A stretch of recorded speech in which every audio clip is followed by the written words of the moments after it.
pididi démb posté naa vidéo bi ma leen di wax dañoo gis benn footage boo xam ne hôtel la woon bu muy dóor kasi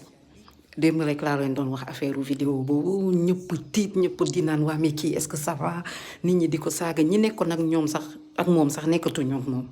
tey suba nit ñi yeew gis mu yónnee ñu benn message wu 1 minute 40 nee na day jéggalu que waa instant boobu dafa feebaroon dafa nekkoon ci drogue dafa amoon problème loolu moo tax mu changé commencé dem ci yàlla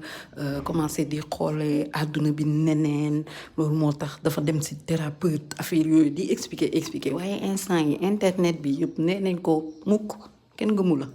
li ngay wax nii yëpp ay dóor daaj la kese yéen nag loo leen ci xalaat parce que vidéo bi ku ko xool képp ku ko xool sa yaram daw na